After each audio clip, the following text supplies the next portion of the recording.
नमस्कार, expose India में आपका स्वागत है। मैं हूं आपके साथ रविंद्र सिंह और आपको ये ज़रूर बताना चाहेंगे कि ज़िंदगी में अगर एक मुकाम हासिल करना है तो उसकी ज़िम्मेदारियों को निभाना आसान नहीं होता।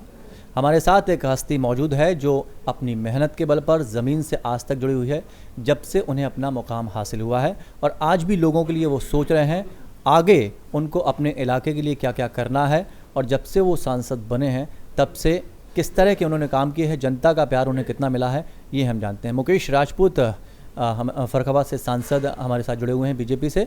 सर, बहुत बहुत स्वागत करते हैं आपका। जी सर। सर, जानना चाहिए, चूँकि फ़र्रुखाबाद की बात चलती है तो फ़र्रुखाबाद उन निगाहों से देखता है कि हाँ कुछ होना चाहिए।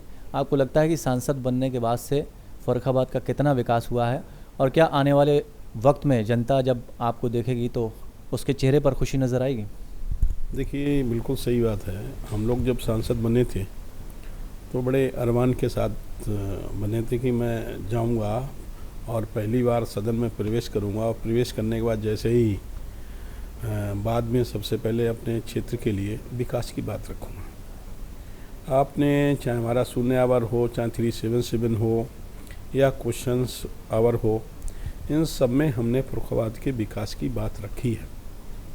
लेकिन मैं जो विकास चाह रहा हूँ फ़र्रुखाबाद जनपद में, वो अभी तक विकास नहीं पहुँच पा रहा।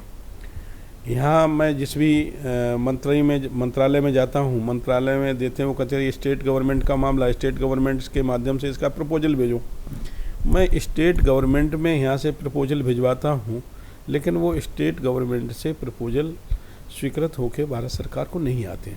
जैसे उदाहरण के तौर पर बता दूँ, मैंने सर्वप्रथम कई सड़कों का चौड़ीकरण एवं सुंदरीकरण का प्रस्ताव भेजा यहाँ माननीय नितिन गडकरी के मंत्रालय से, लेकिन वो स्टेट गवर्नमेंट में चला गया।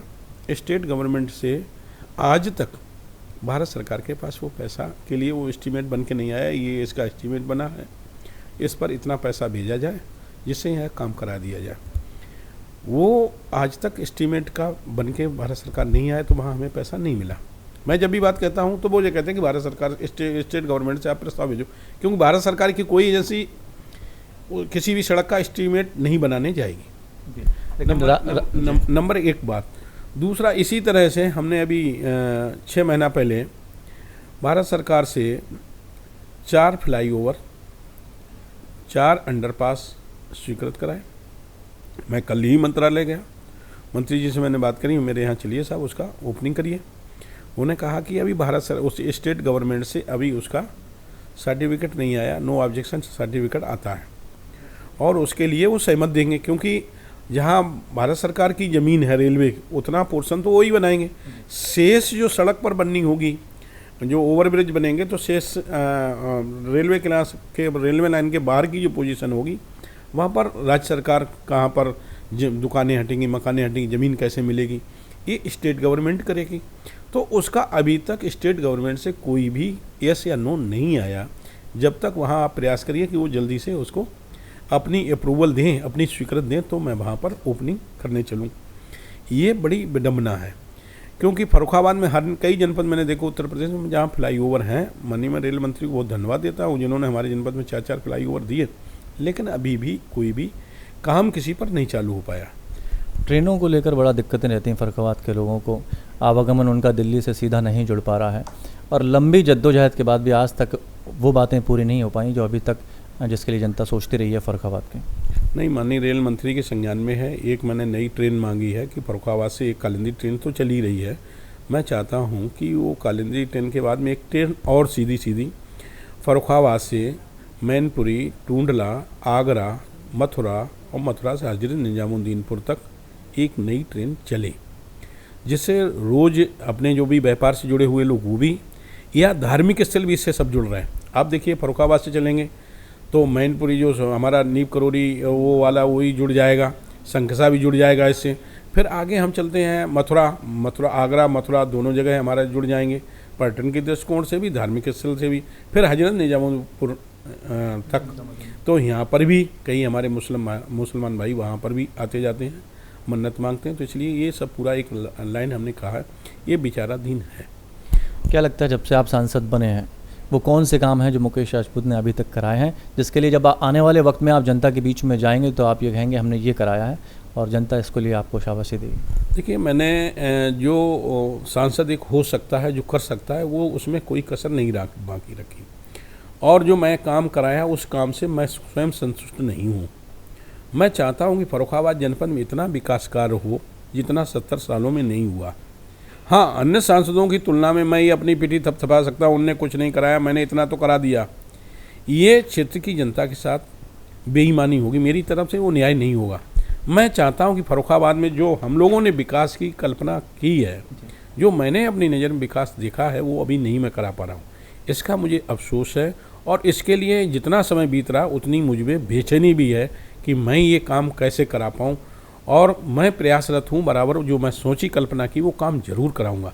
जो आपने कहा कि मैंने अभी तक क्या कराया, उसमें जो भी आया, देखिए, एक तो सबसे पहले हमारे यहाँ जो भी सांसद होते थे कि क्षेत्र की जनता को अवेलेबल नहीं होते। एक सांसद से मिलना जैसे एक भगवान से मिलना हो जाता था।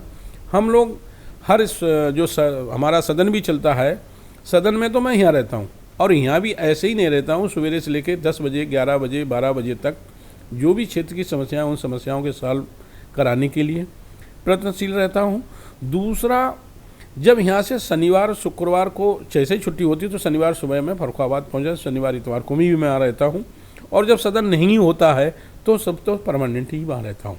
सुबह 8 बजे से लेकर 12 बजे तक घर पर मिलता हूँ, और 12 बजे से लेके फिर क्षेत्र में निकल जाता हूँ। तो किसी न किसी जहाँ पर भी, चाहे कोई फंक्शन हो उसमें जाना, या नहीं है तो वहाँ पर भी लोगों के बीच में जाना, गांव में जाना, मजरों में जाना, या जहाँ भी विद्यालय में जाना, या किसी न किसी बहाने से लोगों के बीच में जाने का प्रयास करता हूँ। लोगों के सुख दुख में भी सम्मिलित होता कि लोगों को लगे सांसद एक सामान्य आदमी है, सामान्य कार्यकर्ता है, सामान्य व्यक्ति है। सांसद बहुत बड़ी कोई चीज़ नहीं होता है। तो क्या लगता है आपको कि सिर्फ एक छोटी सी मुलाकात ही काफ़ी है? अगर हम काम का ब्यौरा लेकर उनके सामने नहीं पहुँचेंगे तो जनता हमें कहीं ना कहीं अवार्ड देगी? नहीं, ये बिल्कुल सत्य बात है, इसमें कोई दोहरा नहीं। लोगों ने वोट दिया है, वो उन्होंने किसी विकास के लिए वोट दिया है। वो चाहती है कि विकास हमारे जनपद का हो। ये हमारा सवाल यही था कि मतलब कौन से वो काम है जो अभी तक आपने सांसद के रूप में करवाए, जिसके लिए जनता आपको बोले कि हाँ आपने ये काम करवाया, उसके चेहरे पे मुस्कुराहट आए? देखिए, विकास की बात हम बताएं तो एक तो मैं अपने बता सकता हूं कि सबसे पहली साल में जब मैं बना था तो हमारे यहाँ माननीय सलमान खुर्शीद साहब जो सांसद होते थे, माननीय मंत्री भी होते थे, बहुत कांग्रेस सरकार की पार्टी के बहुत बड़े लीडर हैं। वो जब वो थे तो एक समय उनके ऊपर आरोप लगा था कि विकलांगों का ट्राईसाइकिल और जो भी है उपकरण में कहीं धोखाधड़ी हुई।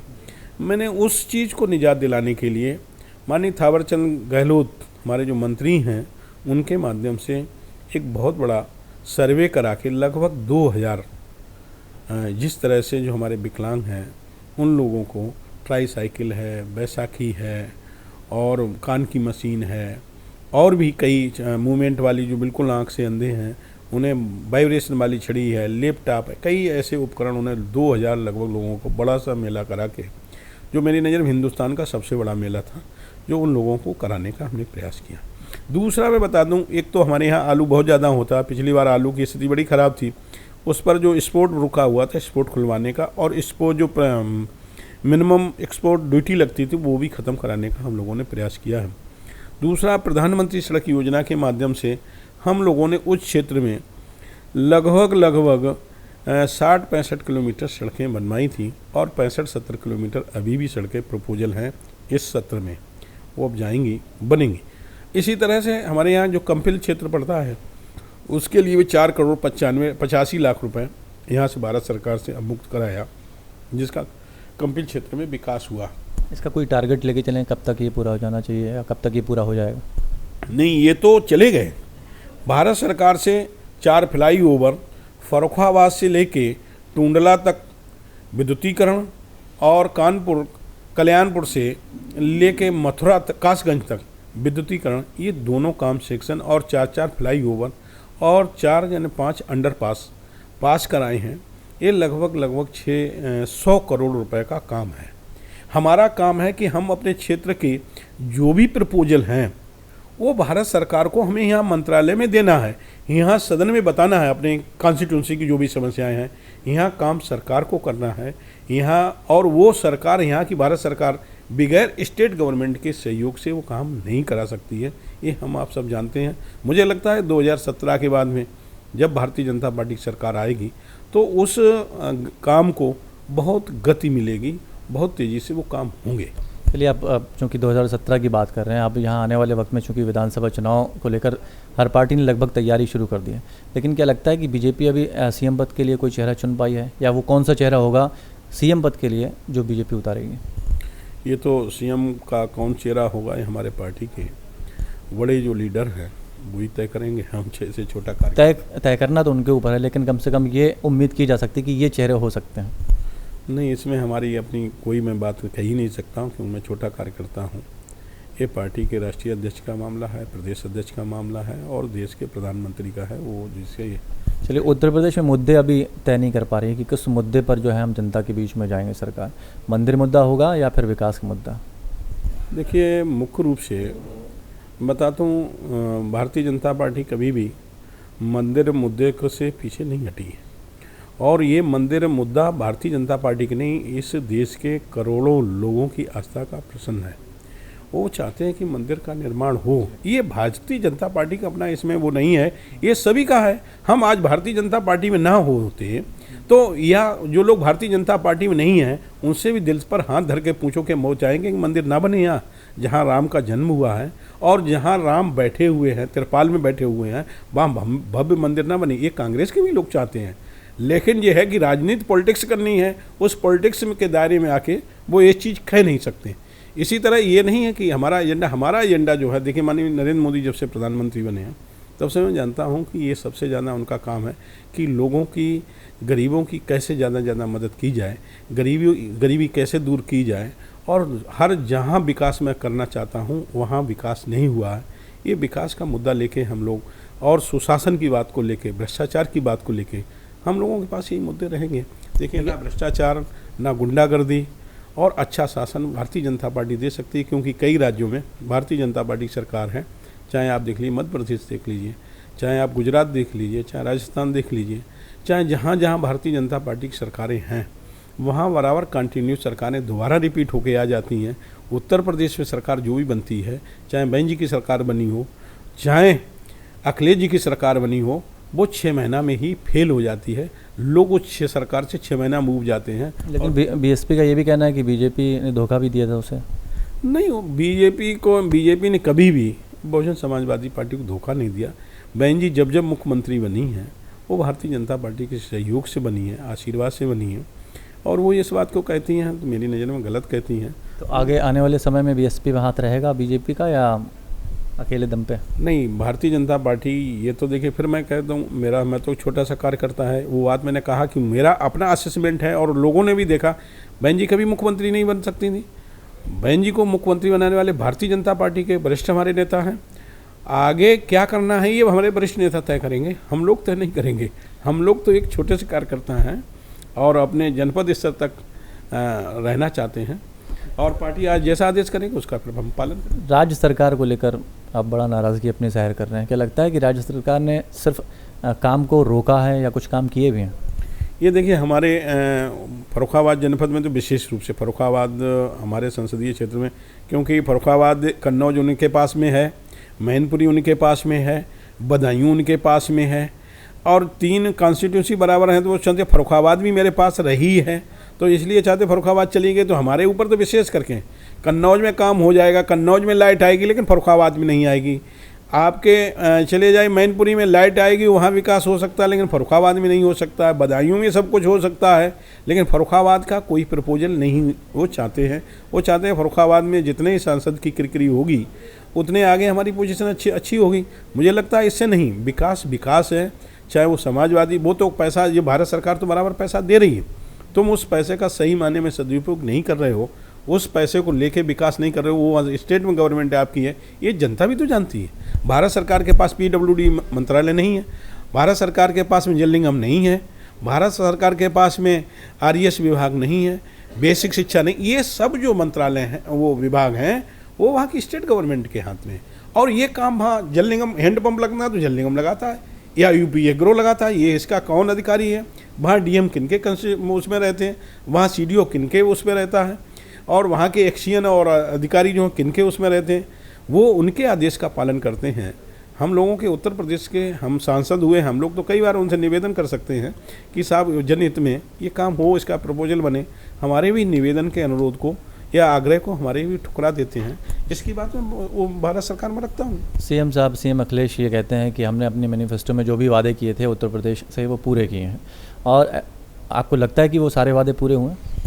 मुझे तो नहीं लगता है, लेकिन ये है कि कहीं भी उन्होंने अपना वादा किया था वो पूरा कहीं नहीं किया। कि उन्होंने जब कहा लैपटॉप में बांटूंगा तो लैपटॉप में भी वो लगाया। उन्होंने कहा बेरोजगारों को भत्ता बांटूंगा, बेरोजगारों को भत्ता एक बार बांट दिया, बंद कर दिया, या उनमें भी कई वेरिएशन लगा दिए थे। एक बार बांटा तो कई तरीके, इतने वालों को देंगे, इतने वालों को नहीं देंगे। अरे कोई भी बेरोजगार है, उन्होंने कहा बेरोजगारी का भत्ता देंगे। किसी ने हाई स्कूल पास कर लिया हो या किसी ने इंटर पास कर लिया हो, वो बेरोजगार है। अरे भाई हम कह रहे हैं इंटर हाई स्कूल पास करने के बाद वो घर बैठ गया, उसके पास कोई रोजगार नहीं है। हाई स्कूल कर लिया या इंटर कर लिया, उसे कहीं रोजगार नहीं मिला है, तो उसे बेरोजगारी का भत्ता मिला। हाँ, कंटिन्यू पढ़ रहा है तो बेरोजगारी का भत्ता नहीं मिले, कोई दिक्कत नहीं। लेकिन हाँ, पढ़ा लिखा नौजवान घर पर बैठा तो उसे बेरोजगारी का भत्ता मिलना चाहिए। अखिलेश जी ने वादा किया, नहीं किया उन्होंने कहा लैपटॉप सबको बांटेंगे। कहाँ सबको लैपटॉप बांटे? लेकिन अच्छे कामों के लिए खुद आडवाणी जी ने उनकी तारीफ़ की, बीजेपी की तरफ से कई नेता उनकी तारीफ़ कर चुके हैं।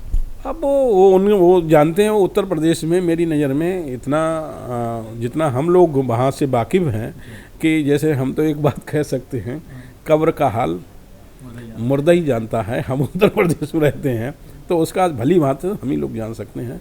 आडवाणी जी हमारे बड़े नेता हैं, वो कह रहे हैं, वो सत्य कह रहे हैं, लेकिन सही हकीकत तो उत्तर प्रदेश के लोग बता सकते हैं, हम लोग नहीं, हम ही लोग बता सकते हैं।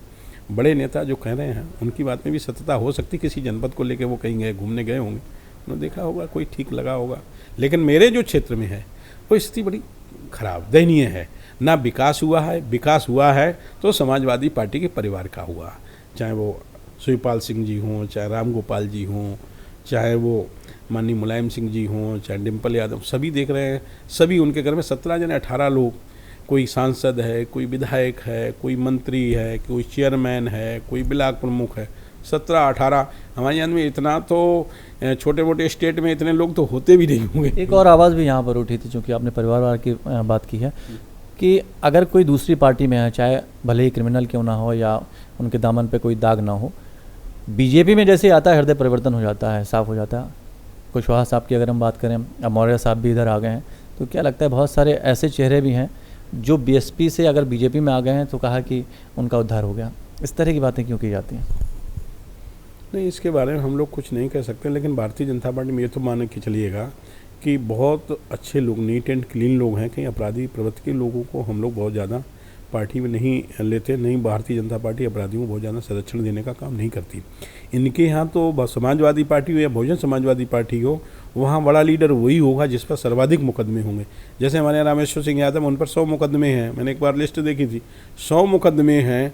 वही हमारे यहाँ से विधायक का चुनाव लड़ते हैं, वही हमारे यहाँ विधान लोकसभा का चुनाव लड़ते हैं, वो हमारे यहाँ जिला पंचायत का चुनाव लड़ते हैं, वो हमारे यहाँ से ब्लॉक प्रमुखी का चुनाव लड़ते हैं, वो हमारे यहाँ का जिला पंचायत सदस्य का चुनाव लड़ते हैं, वही हमारे यहाँ से सब चुनाव लड़ते हैं। उन पर 100 मुकदमे हैं। जिसके ऊपर एक भी मुकदमा नहीं, वो चुनाव नहीं लड़ता है। चलिए, आखिरी सवाल ये पूछना चाहेंगे कि जाते जाते कि आने वाले वक्त में क्या लगता है कि कौन से पेंडिंग काम हैं जो तय वक्त में पूरे करवा देंगे मुकेश राजपूत? फर्रुखाबाद से क्या वादा है? देखिए, मैं चाहता हूँ कि फर्रुखाबाद में कम से कम एक ट्रेन चले, नई ट्रेन मिले। दूसरी मैं चाहता हूँ जो हमारे यहाँ एक ट्रेन जो आनंद विहार है, उस ट्रेन को सप्ताह में 3 दिन कम से कम चलाया जाए। अभी इस रविवार को अकेले दिन चलती है, रविवार को लोग उस पर आना जाना बहुत ज़्यादा नहीं। संभावनाओं में रहेगा या चलाया जाएगा, ये कंफर्मेशन आप करेंगे? कंफर्मेशन मैं करता हूँ, उसके लिए मैं सब पूरा प्रयास करूँगा, जितना संभव हो सकता है मैं सब। देखिए, जनहित में जितना भी कर सकता हूँ। भाई, हम लोग तो पसीना ही बहा सकते हैं, परिश्रम कर सकते हैं, अनुरोध कर सकते हैं, जितना संभव हो सकते हैं अपने क्षेत्र की जनता के लिए, वो हम प्रयास करेंगे। दूसरा, मैं चाहता हूँ कि फर्रुखाबाद जनपद में एक बड़ा स्टेट जो हमारे यहाँ बीवर से लेके और लिपो लेक तक जो हाईवे जाता है, ये नेशनल हाईवे में आ जाए, जिससे माननीय गडकरी जी के माध्यम से हमारे यहाँ जो भी, चाहे शंखसा हो, चाहे बाबा नीम करोड़ी धाम का मंदिर हो, तपोभूमि बाबा नीम करोड़ी धाम की वो तपोभूमि है, तो उसका उद्धार हो, या हमारे यहाँ कंपिल जो राजा द्रुपद की राजधानी रही है उसका उद्धार हो, या हमारे यहाँ शमशाबाद में भी राजा खोर थे, जो राजा खोर ने एक मंदिर बनवाया था। शिवलिंग जो है जैसे ही पशुपतिनाथ मंदिर का जैसे ही है शिवलिंग, वैसे ही यहाँ का हमारे कंपिल में भी है। उस क्षेत्र का विकास हो, या फर्रुखाबाद में गंगा जी का विकास हो, घाटों का विकास हो, ये मैं चाहता हूँ। ये सब चीज़ सिंगीरामपुर का विकास हो, ऐसा मैं चाहता हूँ इन जगह विकास हो, जिससे लोगों को लगे कि हाँ वाकई में विकास हुआ है। आज जो विकास ऐसा नहीं विकास नहीं हुआ, लोगों को महसूस हो रहा है मैंने विकास किया है और विकास कर रहा हूँ, लेकिन लोग थोड़े बहुत संतुष्ट हो सकते हैं। ये काम मैं नहीं मान सकता हूँ कि ये काम जैसे कहो कि गाँव की नाली बननी है, ये सांसद का काम नहीं है। ये तो प्रधान करा सकता है गाँव सभा का। ये गांव में सड़क बननी है, ये प्रधान करा सकता है, ब्लॉक प्रमुख करा सकता है, जिला पंचायत अध्यक्ष करा सकता है, विधायक करा सकता है, लेकिन घाट का निर्माण कोई प्रधान नहीं करा सकता है। नेशनल रोड को बड़े रोड में कन्वर्ट कोई भी विधायक और कोई प्रधान नहीं करा सकता है, ये सांसद ही करा सकता है। और क्षेत्र की जो भी समस्याएं हैं, उन समस्याओं के लिए मैं जितना चिंतनशील रहता हूँ, जितना प्रयासरत रहता हूँ, मुझे नहीं लगता है कोई भी अन्य सांसद भी, वैसे सांसद हमारे बहुत से भी हैं, ऐसा नहीं है, हमसे बहुत सीनियर सांसद भी हैं और वो काफ़ी प्रयास करके, मैं भी उनकी प्रेरणा के साथ में लगा रहता हूँ अपने क्षेत्र में ज़्यादा से ज़्यादा। लेकिन मुझे इस विश्वास है कि हमारे जनपद का जो मैं जैसा चाहता हूँ विकास होगा। मुझे लग रहा है एक सवाल और बाकी रह गया यहाँ पर। पीएम मोदी जी गाँव को लेकर बहुत सक्रिय हैं। उनका कहना है कि हर सांसद को एक गाँव गोद लेना चाहिए। कौन से वो गाँव हैं जो आपने गोद लिए हैं और कितना उसमें विकास हो चुका है? मैंने फर्रुखाबाद जनपद में 2 गांव गोद लिए थे। एक हमारा अलीगंज विधानसभा में है, अमरोली रतनपुर, उसमें मैंने 30 लाख रुपए से लगभग अपनी सांसद निधि से पैसा तो खर्च किया। और भी जो भी छोटे मोटे काम हो सकते हैं वो हमने डीएम से वहाँ के कह के वो काम कराया। लेकिन मैं चाहता हूँ जैसा आदर्श गाँव होना चाहिए, वहाँ के लोगों में जागरूकता तो आई, लेकिन वहाँ की स्टेट गवर्नमेंट जो काम करा है, जिस तरह से प्रधान वहाँ काम करा सकता है, 28 योजनाएं होती भारत सरकार की, ईमानदारी से वो 28 योजनाएं ही ज़मीन पर उतर जाएं, 28 योजनाएं ज़मीन पर उतर जाएं तो गांव आदर्श हो सकता है। लेकिन वो 28 योजनाएं भी ज़मीन पर नहीं उतर सकती हैं, इसलिए आदर्श गांव। माननीय मोदी जी ने कल्पना की थी कि कोई गांव आदर्श हो, वो आदर्श गांव देखा था तो वहाँ के प्रधान ने आदर्श गाँव कराया था, किसी सांसद ने नहीं कराया। लेकिन हमारे देश के हों चाहे हमारे उत्तर प्रदेश के लोग हों, लेकिन मैं जानता हूँ उत्तर प्रदेश की स्थिति सबसे ज़्यादा खराब है पूरे देश के प्रधानों से भी। लेकिन एक प्रधान, कोई भी प्रधान चाहे तो 5 नहीं 10 साल में अपने गांव को हर प्रधान आदर्श बना सकता है। कि मैं जिला पंचायत अध्यक्ष रह चुका हूँ 10 साल, इसलिए मुझे मालूम इतना पैसा पंचायतों को आता है, लेकिन सही मायने में वो पंचायतों का पैसा ईमानदारी से पंचायतों में नहीं लगता है, इसलिए वो आदर्श नहीं बन सकती। हर प्रधान, मैं 5 साल की तो मान सकता, 5 साल में आदर्श नहीं बना सकता, वो बहुत कोई बिरला प्रधान होगा, वो अपने गांव को 5 साल में भी आदर्श बना सकता है। लेकिन कोई भी प्रधान 10 साल में उस गांव को आदर्श बना सकता है। लेकिन ये है कि वो सरकार का भी उसमें सहयोग हो और जनप्रतिनिधि का भी सहयोग हो, वो गाँव आदर्श हो जाएगा। बहुत बहुत शुक्रिया मुकेश जी हमसे बात करने के लिए। तो ये थे मुकेश राजपूत, फर्रुखाबाद से बीजेपी सांसद, जिन्होंने बेबाकी से अपनी बात को रखा और आने वाले वक्त में फर्रुखाबाद से वादा भी किया कि जो भी काम पड़े हैं उनको पूरा करवाएंगे। देखते रहिए एक्सपोज इंडिया।